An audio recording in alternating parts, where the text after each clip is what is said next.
What's going on, guys, and welcome to another video and yet another part of What If Naruto Had the Ten Tails Part 3. So last time we saw Naruto train and pass the exam to become a genin, and we left off right before the bell test. On the same night, Naruto hears a deep voice. Your teacher lied to you. You should eat, else the test will be harder to pass. Naruto recognizes his voice as the Ten Tails and trusts him because he and the Ten Tails have talked quite a lot, and the Ten Tails has lived for centuries, whilst Naruto is only a young child. Naruto eats dinner as well as breakfast and goes to the training ground. The three genin are waiting for Kakashi when he suddenly pops out of nowhere. They ask where he had been, and he replies, "Well, you see, I was lost in the ways of life." They all sigh, and Kakashi explains the test. They all go to their starting position, and the countdown starts. 3, 2, 1, go! Naruto immediately grabs Sasuke and Sakura and teleports into the forest. Naruto explains that the key to passing the exam is through teamwork, and getting the belts is basically impossible and unnecessary. Sakura doesn't believe Naruto and tells Sasuke that Naruto just wants to distract them so he can get the bells. Sasuke disagrees and says that Naruto is probably right. There's just way too much evidence proving him right. First of all, have you ever seen a three-man team with only two genin? Of course not.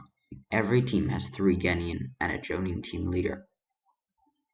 Second, there's no way a mere genin alone can beat a high-ranking jonin like Kakashi and take belts from him without him noticing. Sakura nods, agreeing with what Sasuke said. They hatch a plan on how to work together to take Kakashi's belts. Kakashi at this time is getting curious. Why has none of them attacked me yet? A full 10 minutes has passed, but none of them have shown themselves. When all of a sudden, Sasuke yells, "Fire style, fireball jutsu!" Kakashi jumps up into the air to dodge. At the same time, Naruto throws a kunai at Kakashi, and Sakura jumps up and goes in for a punch, so that Kakashi can't dodge the attack anymore. Then, unexpectedly, Naruto teleports to the kunai using the flying Raijin and snatches the belts. Naruto was so fast, the only person who was even able to barely see Naruto was Kakashi himself. Naruto was so fast that for Sakura and Sasuke, he didn't even move. Naruto now had two belts. Kakashi asks what is he going to do with belts. Naruto throws one to Sakura and one to Sasuke. Everyone looks surprised. Naruto tells them that in the shinobi world, those who break the rules are scum, yes, but those who betray their friends are worse than scum. Kakashi just fell to his knees. How could he know that?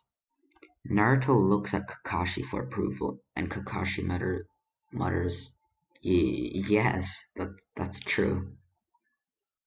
Kakashi tells them they all passed, and says that that passing was only due to them using teamwork, and taking the bells was an unnecessary challenge.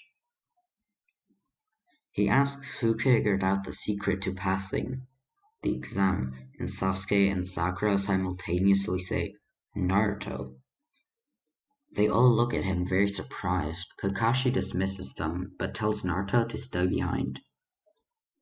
Naruto asks why his sensei wanted Naruto to stay behind. Kakashi asks how. How what? How did you take the bell so fast? That was Jonin level speed. How did you pull that off? It was easy. I just used the Flying Thunder God, specifically the Flying Raijin technique, Naruto replied. That's impossible. Only the second Hokage, its creator, and the fourth Hokage are able to use these, or rather were able to use these techniques. I'm able to do this because I'm Minato's son after all. How do you know? Who told you? Fine, I will tell you. The Ten-Tails told me. He and I have been talking and training together for a while now. How is that possible? The seal should have stopped you from doing that. From talking or even seeing the tailed beast. Well, doesn't. But he's not as mean as everyone says. You're just like your father, you know. They keep talking for a while when finally Naruto goes to the Hokage to tell him he passed the exam. Hiruzen isn't really surprised because Naruto has done the bell test with Hiruzen himself and Hiruzen knows how powerful Naruto really is. Naruto is officially on Team 7 with Kakashi, Sasuke, Sakura, and himself. They do their D-ranked missions and Sasuke and Naruto are now bored of them. They're now meeting with the Hokage to get their first C-ranked mission. When Team 7 meets Tazuna, the bridge builder that they need to escort, Tazuna frowns. Since Naruto as the Ten-Tailed Jinchuriki is famous in every village, Tazuna is extremely upset and asks if a different team can escort him. How could a monster like him ever become a shinobi? Tazuna asked, disgusted. Naruto was about to pull a kunai to prove Tazuna wrong, but before he could, Kakashi just says, "Trust me, they're an exceptional team, and combined, they have the power to overpower a Jonin." Naruto relaxes his hand and tells everyone he's leaving for the day, secretly wanting to train instead of sit around and not doing anything productive. Naruto suddenly vanishes, and Tazuna just thinks to himself, boy, I really underestimated him. On the next day, they go off on their mission. Naruto sees the puddle on the road when he clearly knows that it hadn't rained for weeks. A few weeks, at least. Naruto catches a large sword that was thrown at Team 7 and the bridge builder. Naruto smirks and says, "Hey, it's not nice to throw a sword at somebody who can't see you." Zabuza is extremely angry. How could a mere genin catch his sword? Zabuza demands to get his sword back, and Naruto throws it back so hard that it does a fair deal of damage to Zabuza. Zabuza is getting angrier and angrier by the second. Zabuza starts doing a complicated jutsu, but before he could finish, Naruto blitzes him with a flying Raijin and holds a kunai to his throat. Haku throws his needles, but before they could hit Zabuza's neck, making him look dead, Naruto deflects the needles. This is because Naruto with the Ten-Tailed ability, which includes the Nine-Tailed ability, is able to sense chakra and malice especially, which means he could sense Haku's evil intentions. Naruto yells out, "Come out or I will force you to." Haku walks out with his hands in the air, showing he gave up. Zabuza asks for Naruto's forgiveness and that he'll leave without harming anybody, just let him go. But Naruto doesn't want to hear it, and kills Zabuza in a mere second. Haku, enraged by this, tries to attack Naruto, but gets pinned down by Naruto, as well and killed just as easily. Everybody, including Kakashi, is completely shocked. This this boy just killed two people without flinching.